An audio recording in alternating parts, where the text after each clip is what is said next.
Good afternoon. We are continuing the recorded proffer interview of Miss Maxwell.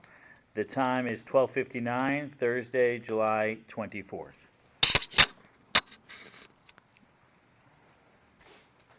Okay, so just continuing, we were talking about Ms. Maxwell. Still focused on the 90s time period, with understanding that could spill over into the early 2000s, but still that part of your life with Mr. Epstein. There's been public reporting about conduct by Mr. Epstein and others at Little St. James. Yes. So can you talk about the frequency with which you went there, and address some of those, some of the reporting, namely around young masseuses or young women who would be present, and what you observed relating to them, and then I'll ask questions around that. So, if I'm right, he purchased the island in 1996, and he was friendly with the owners.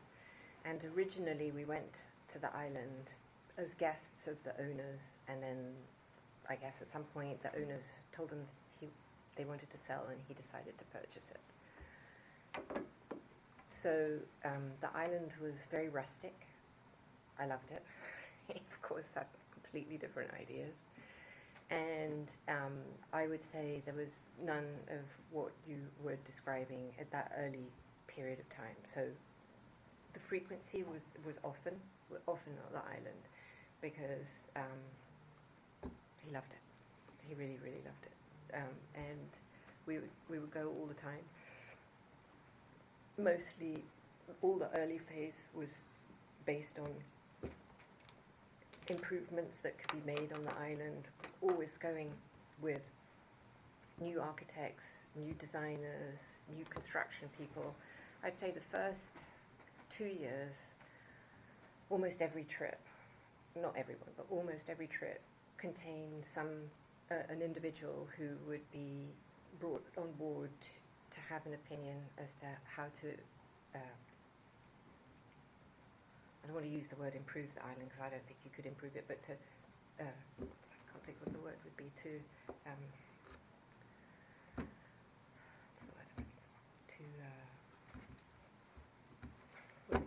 develop it, sorry, that's the word. Okay. Develop the island, that's the word I'm looking for. So there were trips, constant trips with that in mind. And I would say now, if we're moving to the late 90s, 96, 97. We are continuing with the recorded proffer of Ms. Maxwell. The time is now 3:10 p.m., Thursday, July 24th. My colleagues alerted me to a couple questions I think I may have forgotten to ask you. One is, sorry, I'm just going through my notes. Well, we talked a few minutes ago about this birthday book that there's been press about. I understand you don't remember anything with President Trump, or a lot about the book anyway. Do you remember asking President Trump to submit a letter for that? I do not. And do you remember, would you have been the one to do that, or would somebody else have done that? I did ask some people. I don't remember Mr. Trump. I don't remember who I did ask, but Epstein also asked people himself directly. Okay. So it could have happened that way, if it happened at all. I'm trying to find all that.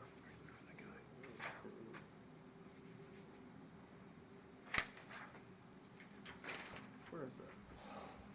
You mentioned Ehud Barak. Yes. What was his involvement? This would have been in the later 2000s, so I do not know how they met, but I do know that they, I don't know if friendly would be the right word, I don't know that, but I know that they saw each other, and only because my father, anything that touches Israel or the state of Israel I'm always interested in because my father loved Israel, and so I pay attention to it, and we have ties to Israel. When you said it was later, though, Ties meaning friends and family relations. was the So- prominent was Mr. Brock, Prince Brock. Do you know what the nature of his relationship was with Mr. Epstein? I don't. Do you know? Were you ever with them together? I think I have a memory of meeting Ehud, but I don't know if he was with Epstein or I don't remember. I just know that I did see him, and I'm struggling to remember the context around it. But I'm sure it happened, but it must have been very brief because I don't have any serious memory of it, any deep memory of it. And maybe this is obvious. And maybe it comes also because I've read it in the press. That may be something that brought it to my memory. So that's also. I think the press has been very contaminating. So it's hard sometimes to separate those stories from your memory. Sometimes. Do you know a British gymnast by the name of Heather Mann? Yes.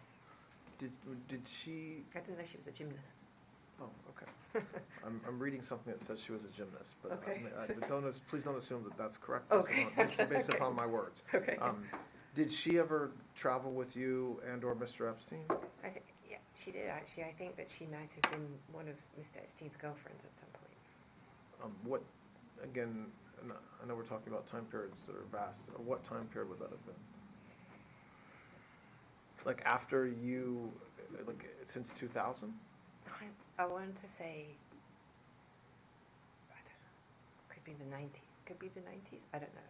But I mean, listen, there are people that pop out of the woodwork all the time. I just saw one on TV saying she was his girlfriend in 93 and 94.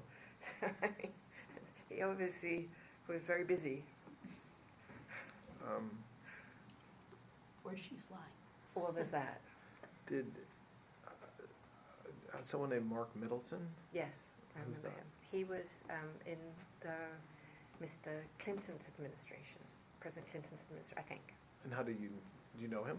I met him, and I met him through Mr. Epstein. And was he, from what you observed, was he a friend or business acquaintance with Mr. Epstein?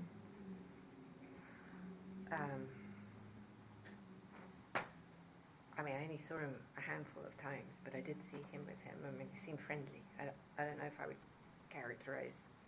I mean, only having seen him briefly, I don't know how to characterize that. Do you know whether he flew on airplanes with Mr. Epstein? Did he visit the island? Do you know anything about that or their relationship as it relates to that? I don't have any recollection of seeing Mark Middleton at the island. How about former U.S. Senator George Mitchell? Yeah, I do remember George. What do you remember about him? I travelled with him. We went to the most memorable day. I went to. Well, I was friendly with his wife. Start with that, with Heather.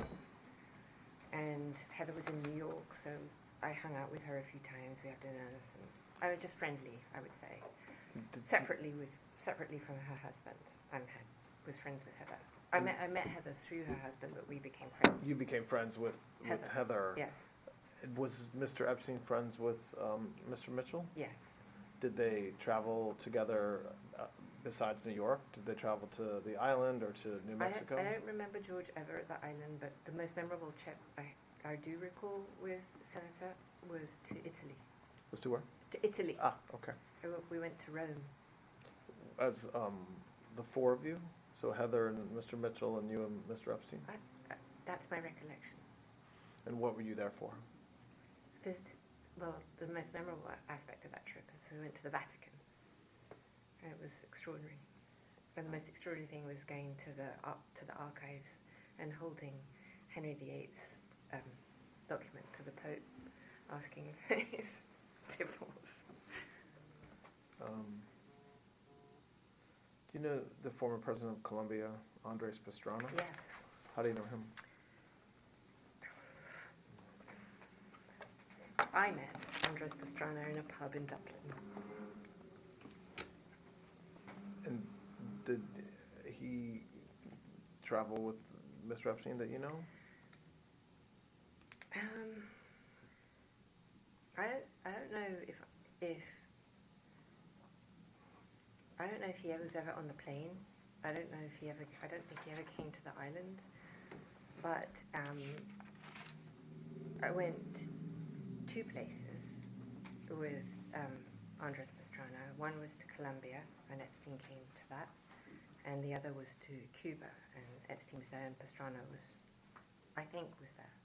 And what were the purposes of traveling to Colombia and then Cuba?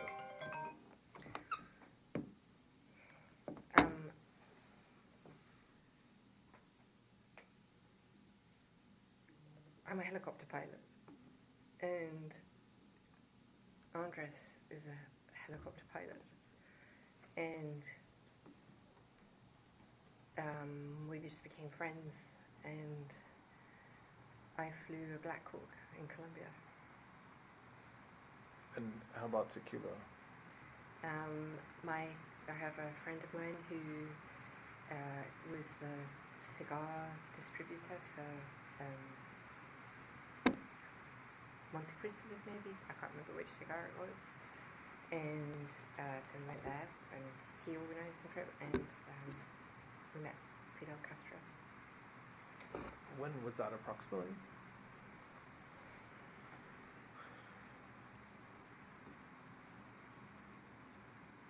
Had to be 2002, 2003. Okay. Something like that, I think. There's some more names that we might talk about tomorrow with the same type of questions. But as far as a catch-all, there's been a tremendous amount of public information about all kinds of names, including some of the folks we talked about today, and their relationship with Mr. Epstein and or you. For any of the folks that we've talked about today, did you observe them doing anything improper with Mr. Epstein, whether with masseuses or with women or girls who were traveling, or at the residences that they were at, or at the parties that they were at?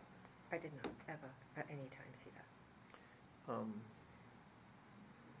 And for any of the names we've talked about today, and then tomorrow we'll talk about some more, but for today, do you recall having any conversations with anybody else where they reported to you that they had seen something that one of these individuals had done, whether someone else that works with Mr. Epstein or somebody that observed something? If anybody had ever reported anything, first of all, the answer to that is no. And also, I just want to be clear that had anybody ever reported anything illegal or disgusting like that, I would have immediately done something. And I never heard it, I never saw it, and no one ever complained to me, or tears, nothing like that. Okay. All right, so we took a break when we were talking about Mr. Epstein and his death. Oh, bless you. That's okay, take your time.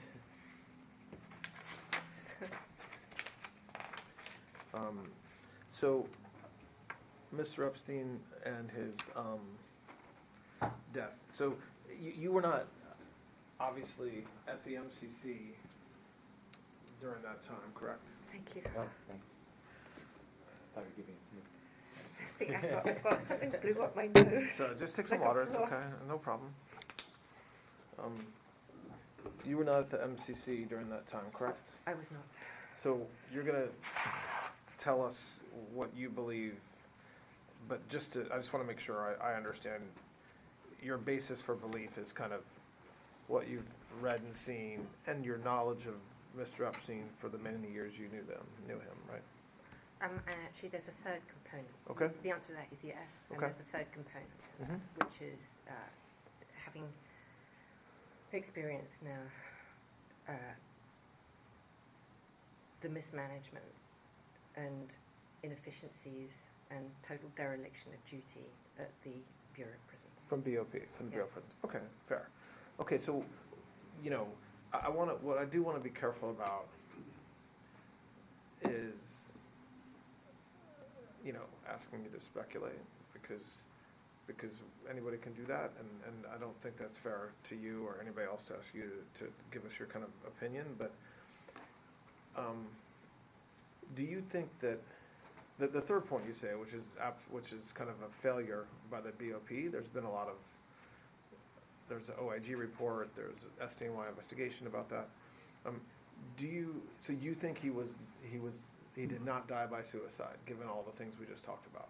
I do not believe he died by suicide, no. And do you believe that, do you have any speculation or view of who killed him? No, I don't. And I ask that because if you don't believe that there's any truth to the allegations of blackmail or that he had kind of a list or that he had reasons to have people hate him, why would somebody kill him in prison? Well, in prison, where I am, they will kill you, or they will pay, somebody can pay a prisoner to kill you for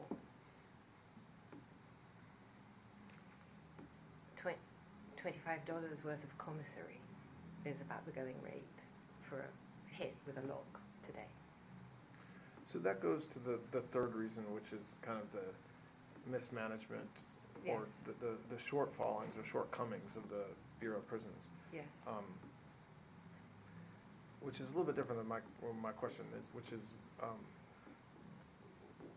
do you think there's somebody on the outside of prison, so putting aside what could happen on the inside, on the outside of prison, who wanted him dead so badly that he would have, or she would have, caused him to be killed on the inside? I think I don't see that.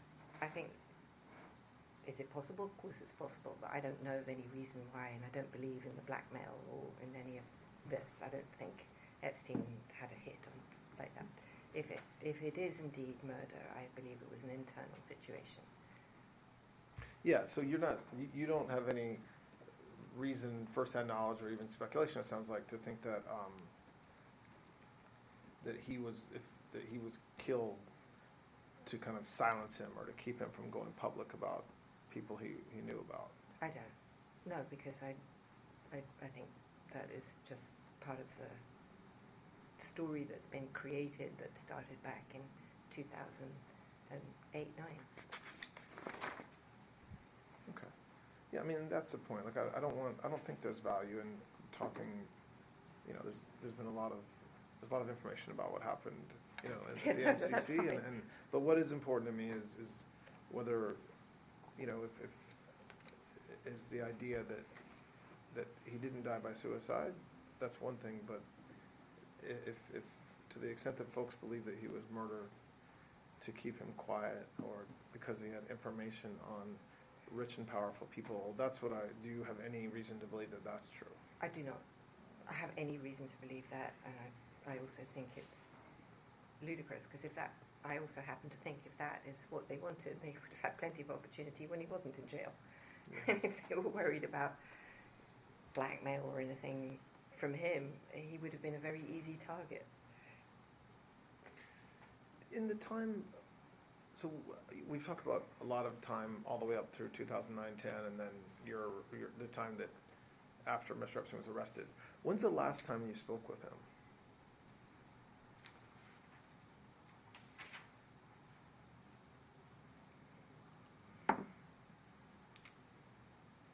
Maybe 2016, 2017, maybe 2016. 2015, 2016, 2017, in that area, I believe. And what, when you're thinking about that last time, was that you had been talking to him a lot and then you stopped, or was that a one-off time and it was infrequent at that point? I really wasn't in communication. The only communications I had with him was with regards to the civil suits. The civil suit that I found myself in, the defamation suit I found myself in. I needed help. I needed information, and I didn't have what I needed. And so that was really what drove it, was me trying to get myself out of this situation, which I ultimately led to where I am today. And so when I don't remember even if I stopped talking to him before that. I thought he was angry with me anyway. He didn't like what I did, and I wasn't wasn't interested in what he had to say to me. And What did you think he was angry with you about? I think he was angry that I had even said that I had referred to her being a liar. He said I should have not said anything, but When the civil suits that were ongoing before Mr. Epstein's death, yes. did your lawyers coordinate with his lawyers, like in discovery and things like that, on anything? I don't think we coordinated in this. I'm not sure. Okay. I don't want to misspeak. Yeah. There was some degree of communication, for sure. I just don't know the degree that took place.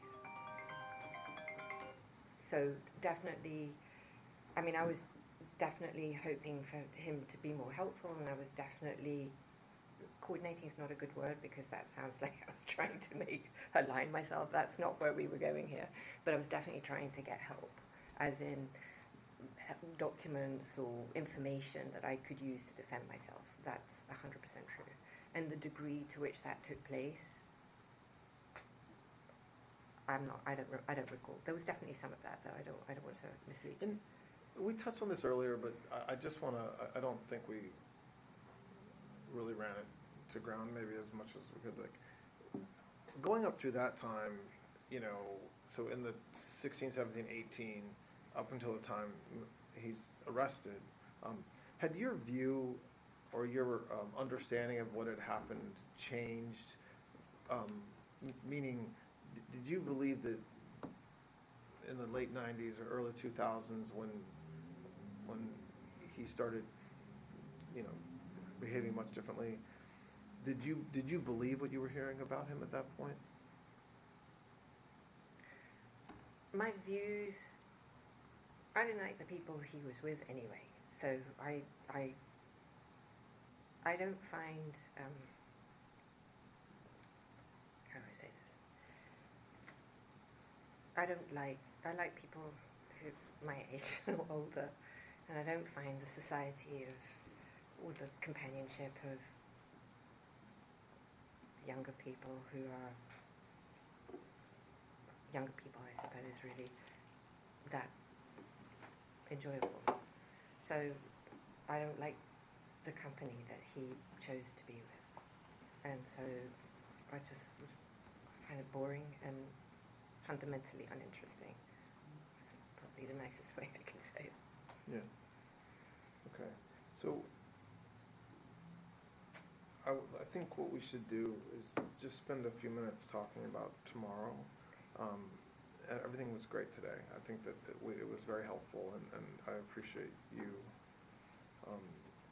trying to be as complete as you can. I think tomorrow, you've said a few things today about materials that you brought. When we're done, we'll give you a few minutes with Mr. Marcus to if there's things that you want to show him that you think we should see. Like I said, I'm not asking you to corroborate anything. If I was asking you to corroborate something, I would tell you. But if there's something you think that you don't think that the government has seen, or you think that is important for me to see, let Mr. Marcus know, and he can share it with me. Tomorrow, we'll certainly have some follow-on questions when we all think about tonight, and I think you will too. You know, we can all think about stuff we've talked about. We covered a lot of different areas. I do want to talk about more about you. So by design today, we wanted to focus on Mr. Epstein and talk about, you know, kind of, well, everything under the sun that we've gone through today. I do think it's important when we all evaluate what you've said today and kind of your story, to also understand why you're here, right? So you were indicted, you were charged, you went to trial, and I want to do that in a way that gives you an opportunity to kind of say your piece, or to say what you haven't said before, but also understanding that there was people who took the witness stand and swore to tell the truth and testified about you and what you did and what they think you saw and what they heard you say, and I'm not I said to Mr. Marcus, I'm not trying to create a kind of a she said situation or he said, she said situation, but I do want to hear from you about your conduct because it's important, I think, for when we evaluate what you say and how you say it and your recollection of things to also to talk about that. So we'll do that tomorrow. I want to talk about, you know, the circumstances leading up to your arrest. There's a lot of, I think, misinformation, or there's a lot of information out there that I don't know whether it's misinformation, but about the time from 2019 up until the time that you were arrested. And then, like I said, that'll take us through lunch tomorrow, and then we'll be done. I don't have a plan. I didn't know that I was coming here until this week. Okay, so there isn't like a we don't have like a schedule of what happens next or what happens. But that's not a negative thing. I'm just saying that's so you shouldn't take the lack of a next step as anything other than we don't have a next step yet. So. May I say something? Of course, yes. I just would like to put out there that I also focused on how I think the president got swept into some of this, unnecessarily, by the way. And I'm not a conspiracy theorist, and I certainly don't subscribe to all of everything that I see, but I do believe that there is animus in some areas that may have contributed to how the use of the president to harm him that I find deeply offensive. And whilst I can't obviously say definitively that is what it is, I would like to show you what I see so that you can evaluate it and do with that as you see fit, if it needs to be addressed. I've seen it. It struck me, and I would like to give it to you for what it's worth. Okay. Does that seem something that I can... Yeah, that's fine. Yeah, of course. I don't like that. Yeah, okay. That's fine. That's great. Okay, so why don't we stop for today? I'll give you a little bit of time to chat, and then see you in the morning. Thanks, Al. Great. This will conclude the recorded proffer interview for Thursday, July 24th. We will continue tomorrow, Friday, July 25th. The time is 3:34. All right, we're resuming the recorded proffer of Ms. Maxwell. It is 2:16 on Thursday, July 24th. And the recording device is now on. So when we stopped to take a break, we were talking about what has been publicly discussed as a black book or the Epstein list, and that's where we are. So you said you think you might know, or that you're aware of kind of the origin of this narrative. Right. I just want to reiterate again, there is no list that I am aware of. I've never, at any time, at least during the period of time when I was present. Okay.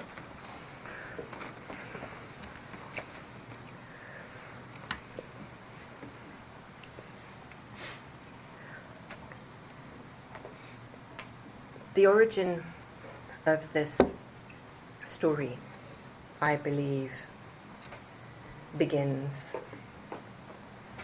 or it has a beginning in 2009, and then it has a prequel, but we have to start in 2009. In 2009, there is Epstein is, I think, out of jail. And there are civil suits taking place.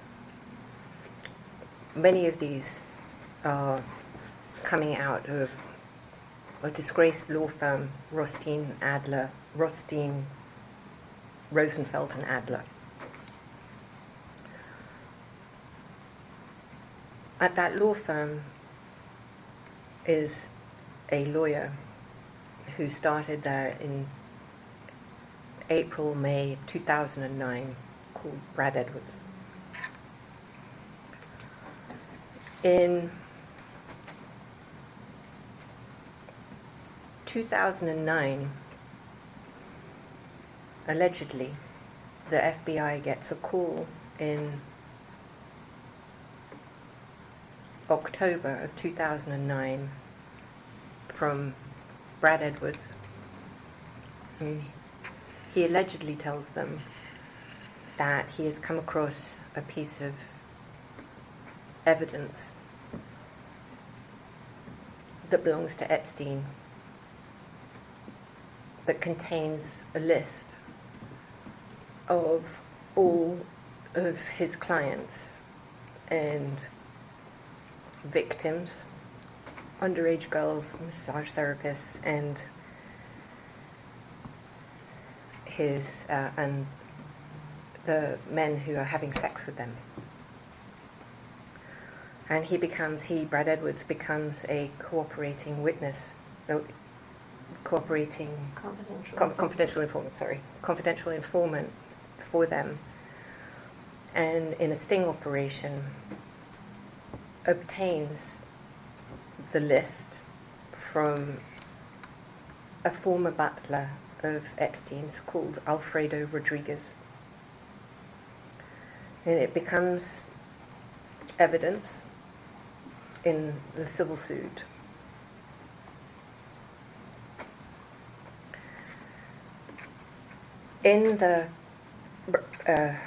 Alfredo Rodriguez is subsequently prosecuted for having an AK-47 or something weird, some guns or something, and goes to trial, and there's a criminal complaint that the FBI produce, and in that criminal complaint it says that Brad Edwards became aware of the list, we'll call it the list for the purposes of this,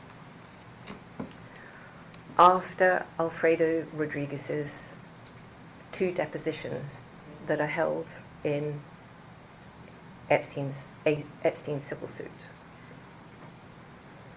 It's in the FBI's affidavit that the evidence was collected, and Brad Edwards became aware of it after the 2nd deposition. It's in the criminal complaint.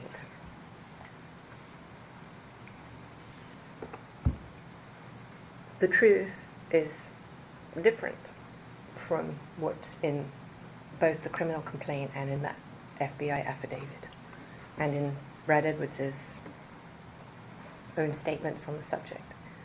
The truth is that Alfredo Rodriguez was deposed twice, once in July and once in August. And in the July deposition, told Brad Edwards that he had handwritten notes or a journal, whatever, in the deposition. And Brad Edwards replies, well, we're going to come back for a 2nd deposition. And the 2nd deposition takes place in August. What this means is that Brad Edwards had access to the list from sometime between July and August until when he actually called the FBI in October. So we're talking 6 months or so.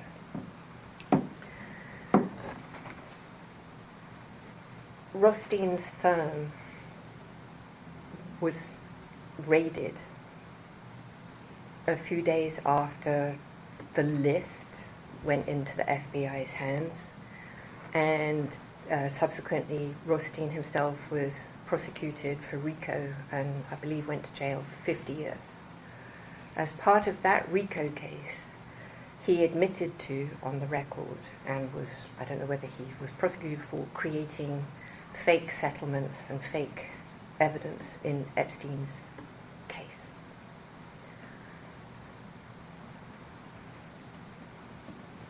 In 2009, simultaneously whilst this was going on,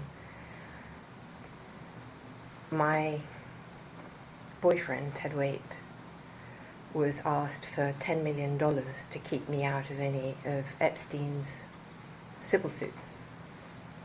Up until then, I had not been in any of Epstein's civil suits. In fact, I wasn't even sure, save for the first time I was mentioned was by, I hadn't been I was basically nowhere. And then Ted was called for this $10 million and had been shown, his people had been shown evidence that included the list, the flight logs, and various other pieces of evidence. Now we're going to the prequel part of this story, so then it can tie to how this starts. In 2007, Epstein signs the non-prosecution agreement.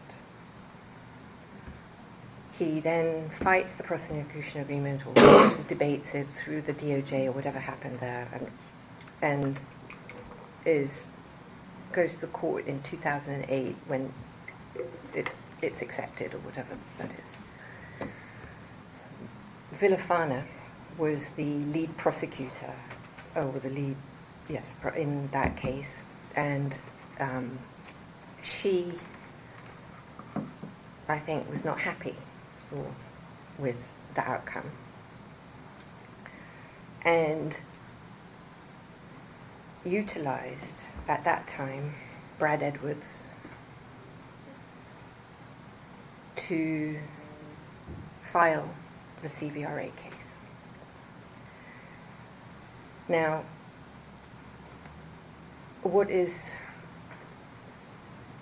I have managed to understand from this is within the OPR itself there is evidence. There it says that Brad Edwards was the only lawyer that she was allowed to talk to, so I just want to preface that. The reason why I know that she went behind Acosta's back and everything else to do this is because Brad Edwards, in a podcast, made the revelation. What he says is that he'd never heard of the CVRA case before, and Villafana called him and told him to file it. The sole purpose of the CVRA was to overturn the non-prosecution agreement. So what I believe is that Villafana worked with Brad Edwards, who she had also he was the lawyer that she had selected as a pro bono lawyer for some of the victims. And he was also working for Rothstein's firm that was under RICO investigation for that entire time, creating fake evidence in Epstein's case. And she had just filed hidden, secret, using Edwards to overturn the NPA by filing this CVRA case that's sole purpose was to overturn it. And so when he approached her with the list, this was part of the effort to utilize and find new evidence to support the overturning either of the NPA and or the new case against Epstein. Because Brad Edwards, or I don't know if it was Brad Edwards, because Rothstein's firm asked my then boyfriend for $10 million to kick me out of suits that I had no knowledge of at that time whatsoever, I now know that the base of this story was a blackmail of a billionaire, because Ted Waite was a multi-billionaire. He had everything. He was way, way more wealthy than Epstein, if anyone cares. And that is the reason why Ted and I broke up. What was the basis of it? So, and that list was created, so then the masseuses that were on that list, I had never heard of some of them. I not even from the civil suits that had come up since I've seen it. This is me now knowing what's in the list today. And I believe that, Alfredo Rodriguez, so there's a metamorphosis of this list. So the original statement that Brad Edwards makes that's in the documents contemporaneously is that it's pieces of paper that Alfredo has. It then morphs into something that Alfredo took a book that Alfredo took from Epstein's computer, but there's no computer, I know, certainly not in 2005 when this was allegedly taken, that came out as a book. And then it morphed into, at the civil time of my civil cases, into a book that was taken from my computer. And then it morphed into the Southern District of New York as a combination list of mine and Epstein's. That is a metamorphosis through documents that you can trace. So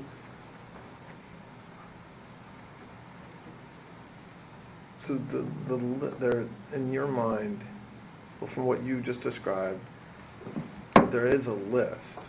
It's just manufactured.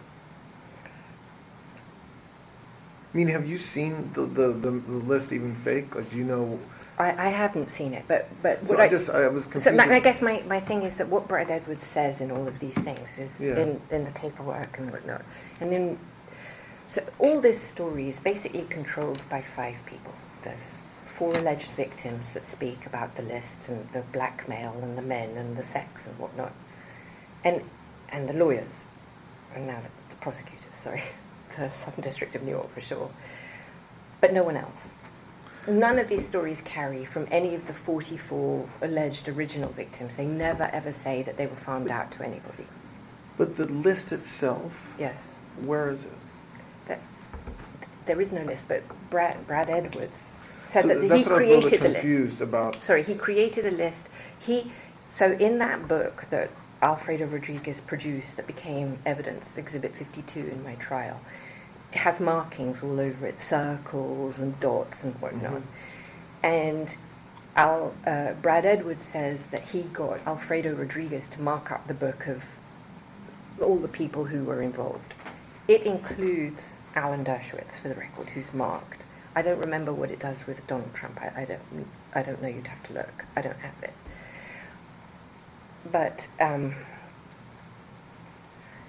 I believe. So what he did, he marked up. I don't know who. Somebody marked up that book of names, and I think all the names of the people that they went for were originally selected between 2 sources. One was this alleged book of names, and one was also from the telephone logs that were collected from the house in Palm Beach. And just to finish it off, there is a note.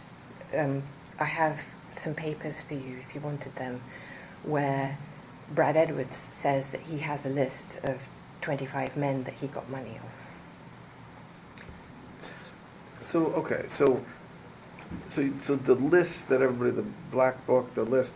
What you're saying is that your Exhibit 52 from your trial, which is like more of an address book or Rolodex type thing, that Mr. Rodriguez, Alfredo Rodriguez, your understanding is that somewhere along the way he went through and kind of marked that list to say. I don't know where that book actually comes from. Okay. I don't know what that book is. That book is some type of a compilation, but what it is it's just pieces of paper with type. So if you could have made a list. I could put. Oh, I wouldn't be so rude, But you're referring to something that's been public for a long. I mean, if we're thinking about the same thing, you're talking about You're right. It's like a bunch of different types of paper, or whatever. I only have a copy of it, but with big parts of it redacted publicly because Yes. people's addresses and yes, whatnot that's on what I'm it. talking about. Okay. So Yeah. oh, perfect. Yes. So you will find. We're looking at Exhibit 52 now. Okay, so you're looking at Exhibit 52. So the one they produced, the Southern District of New York actually produced a book for me to see it as evidence, the actual thing it was. And it has marks, it has tabs, it has things, it has names I've never seen. It had like that list of that list was basically the names that they choose to produce a trial. Now, in Rothstein Adler's firm, I also have some documents where Rothstein, his original scheme at Rothstein Adler was to place prostitutes. He had a bar, a dancey bar, where he had girls, and I believe he would use them and put them as fake secretaries in people's offices, and then she might touch him or he might touch her or something, and boom, he got $25,000 for that. And those girls, Now, I'm not saying that those are the girls that came in Epstein's case necessarily, but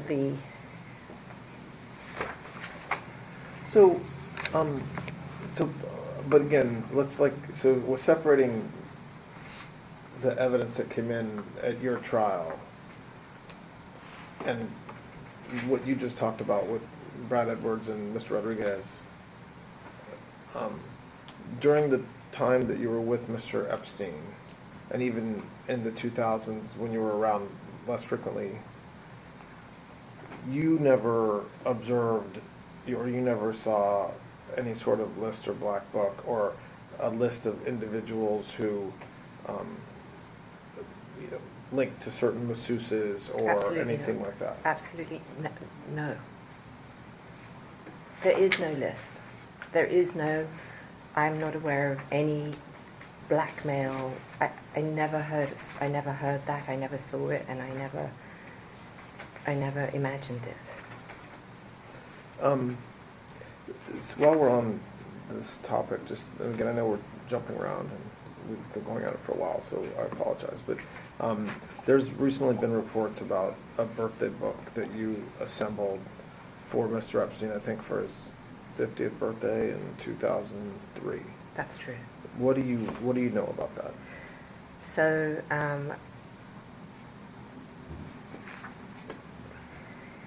my mum did a birthday book for my father at his 60th. And when Epstein would talk about his 50th, he said, I don't know what I'm going to do. And I said, well, that's a nice thing. So my mum did this book for my dad. And he said, I love that idea. He said, can you help coordinate it?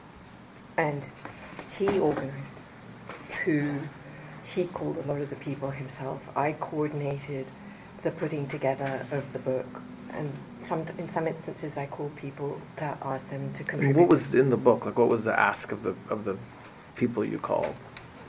It's his 50th birthday. Say anything you want on a piece of paper. Okay. I mean, nothing more than that. Right. I mean, it was an obvious question, but you basically, his folks were invited to send something to you to celebrate his birthday. Yes, to say happy birthday with like have a wonderful day or something else. There was no ask, but I wasn't responsible for everybody in that book, and there were people that he would ask himself to contribute. And do you remember specific names of individuals who did send letters or who did contribute? It's been so long. I want to tell you that I don't remember. I honestly don't remember. The article talks about several names, but including the focus of the article, which is on Donald Trump. Do you remember President Trump submitting a letter or a card or a note? I don't. Do you think the articles, do you remember seeing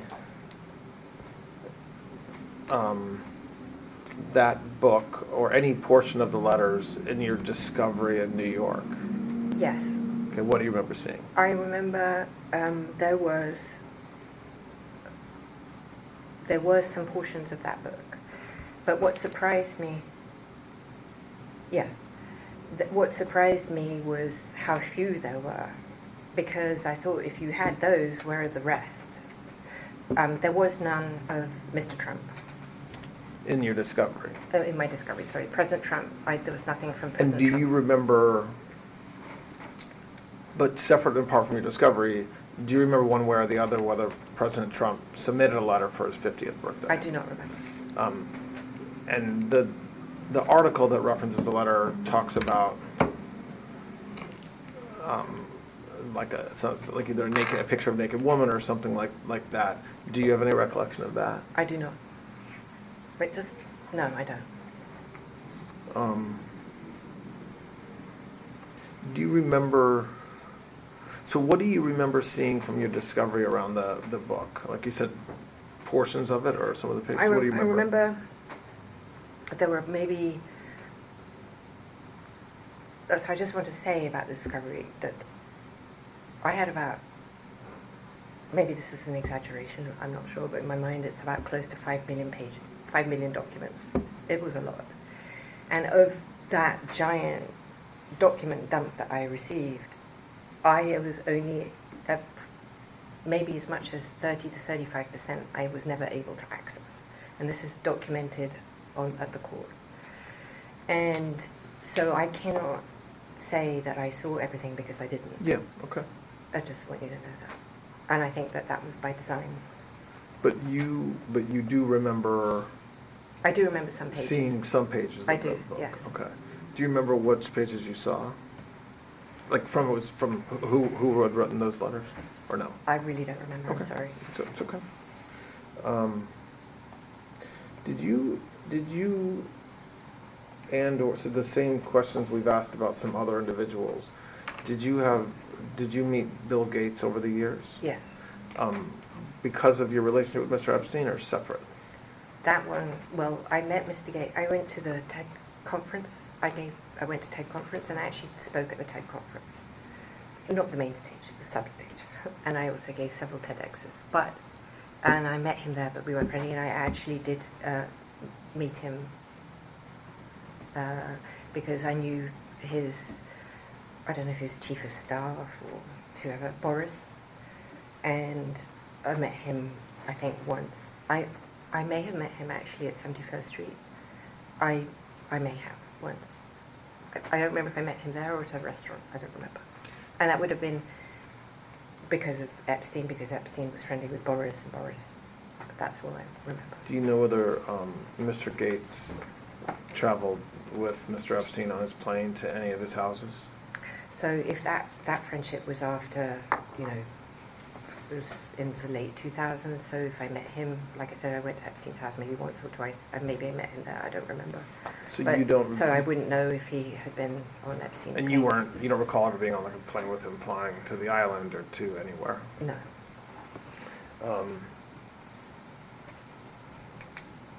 Do you know somebody named Reid Hoffman? I do. Who's that? Reid's a Silicon Valley guy. Is what? Silicon Valley. And how do you know him? Through my friends in San Francisco. I used to have a very close friend who was in San Francisco, who's part of that whole... I have several, actually, or had. So is that a relationship you have kind of separate and apart from Mr. Epstein? Oh, separate. Do you know whether Mr. Epstein had a relationship with Reid Hoffman? I don't know. Did you ever observe Mr. Hoffman flying anywhere with you or Mr. Epstein, No. or getting massages? No.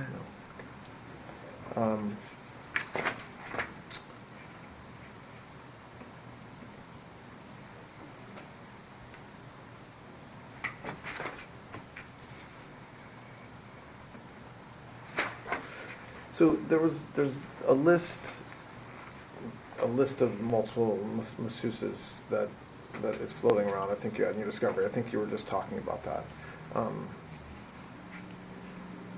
That list. Do you know how that list was created? No. All that stuff that came out of that book, I now find suspect. It's part of the story you just told us. Yes. Now, I'm not saying it's all fake. I don't Yeah. know what's real and what's not. I don't know what Understood. name is true. Now that it's been, to my mind anyway, now that it has been, without a doubt, contaminated and possibly fraudulent, I'm not, I don't know. I mean, obviously the numbers that I recognize on my own, those are real, but how it was actually ended up put together and compiled, and the purposes for it, for which then they blackmailed my boyfriend, now I'm just, no. Over the years, when you were serving as like the general manager, so the mid-90s all the way into the 2000s, did you or do you know whether anyone maintained a list of all the masseuses, like a running list? So there's three ways. So I know that the house itself, John Alessi had a Rolodex that he kept the names and numbers of all the people that came to the house so that he could call. So, because I only was with Epstein, even at best, half the time. So when I was there, he had like his chief of staff who could find whatever he needed, and when I wasn't there, he had to rely on somebody else, right? So be that John Alessi or whoever else. So everybody whoever was traveling with him, or however, wherever he was, he needed somebody else to access information. So he had an assistant, chief, who was his secretary, who would be the one that would update his computer. You know, like everybody has an address book. But was what you're describing, which it makes sense. Was that a list of masseuses or a list of people that might need to be contacted, which would necessarily include a lot of masseuses? That's the latter.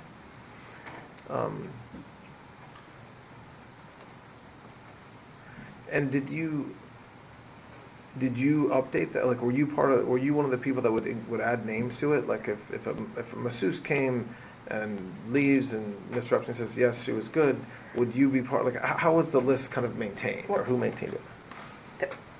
Typically, no, because there would be an assistant who would do that. Plus, Epstein would not allow me to answer the telephone, ever.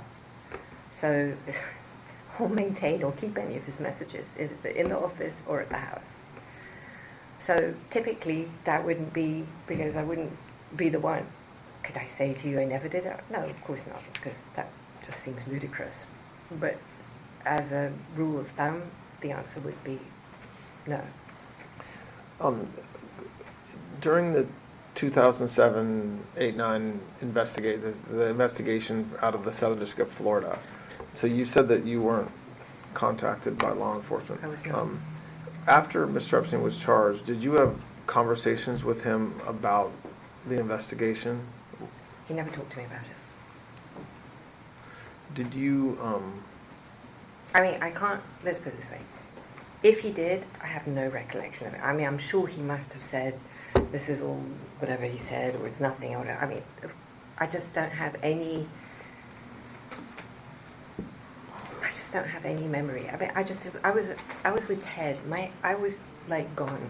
I mean, plus, I just didn't want to know either, I suppose. so you don't know firsthand why the U.S. attorney in Florida made the deal that he did? Meaning you weren't part of that discussion along the way. Like, Mr. Epstein didn't say, I'm getting a good deal, or, you know, something's happening with the case that's very good. You to the extent you know anything about it, it's just from what you've heard or read from others, not from Mr. Epstein. Is that right? He never talked about the non-prosecution directly with me, no. But he did. But it's still enforceable as to her. I mean, he never said, hey, are you happy with this deal? Like that. But I understood. I mean, he never enjoined me to the MPA, but I understand that he included me specifically, and I'll tell you why. Well, it's okay. You don't need to get into that. No, yeah, I don't want to talk about the legal, Yeah. the what's on appeal. I'm just. No, I wasn't. The reason for my question, just to be, I'm not trying to hide something. But there's a very strong belief that he got a very good deal, and that he should have been sentenced to more time, or got a different sentence from the feds than a non-prosecution agreement. And I'm not asking you to opine on that, but I'm wondering whether he ever talked to you about that. But it sounds like he didn't. That he got a good deal? No. I think actually, well, his comments that I've read was that he didn't get a good deal, and I think that when he fought it so hard, it's because he didn't think he did. When he was serving his sentence, were you around during that time, like when he was allowed to leave during the day or travel during the day? I never called him. I never saw him, and I never went to the jail. So I'm going to ask you questions that you shouldn't read into them. I just want to know whether they resonate with you. Have you ever had any contact with any representative that you know of from Mossad, the Israeli intelligence agency? Can you ask me that again? Have you ever had any contact with an individual that you understand to be from Mossad, an Israeli intelligence agency? Well, not deliberately. Pardon me? Not deliberately. Okay. And did you know, we talked about this a little bit earlier, but just to put a finer point on it, did you ever know that Mr. were you ever told, do you ever think that Mr. Epstein was getting any money from any intelligence agency, including Mossad? Well, I don't believe so, but I wouldn't know. I mean, I would be very surprised if he did. I don't think so. No. We've talked about a lot of names, and I'm sure there's some that we haven't covered. Are there any foreign nationals? So right now we've talked about some British, the royal family a little bit, and maybe high society folks in Britain. Were there any international businessmen or politicians that had a very close relationship or a close relationship with Mr. Epstein that we haven't already talked about? Off the top of my head, I can think of Ehud Barak. You said that Mr. Epstein, at some point in the mid to late 90s, he started taking testosterone. Did you ever know him to take any other drugs? No. I mean, he took pills for his heart, I think. But I don't know no substances. What do you know anything about his heart condition? I know we talked about this at 9:45 this morning, but do you know anything about his heart condition and beyond that you understood he had a heart condition that affected his ability to have sex? Other than what he told me, no, he never shared anything. But he did take pills. I don't know anything above that. And like I said, he did the testosterone, which made him mean. And we're jumping around a little bit. Sorry. Do you know someone named Donald Barr? No. He is, I can represent to you, was the former headmaster of the Dalton School, which you mentioned earlier. All right. Do you remember any conversations with Mr. Epstein about a book that Mr. Barr wrote called Space Relations? I've never heard of that. About aliens and sex? No. Do you know have you ever met the former Attorney General of the United States, Bill Barr? No. Do you remember whether Mr. Epstein knew him or whether his name ever came up in conversations you had with Mr. Epstein? I don't recall any.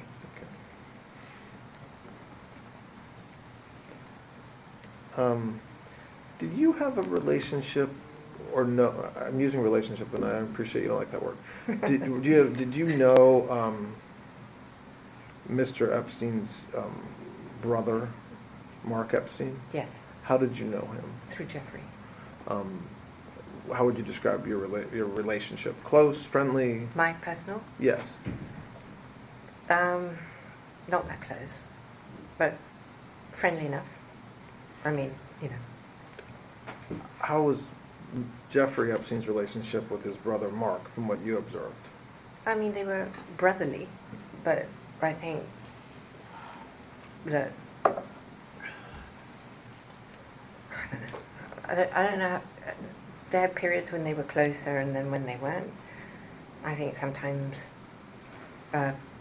Epstein found his brother irritating.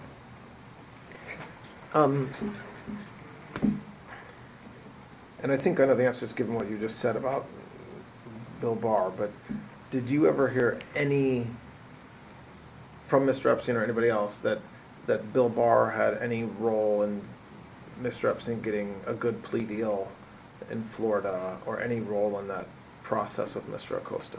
I never heard that.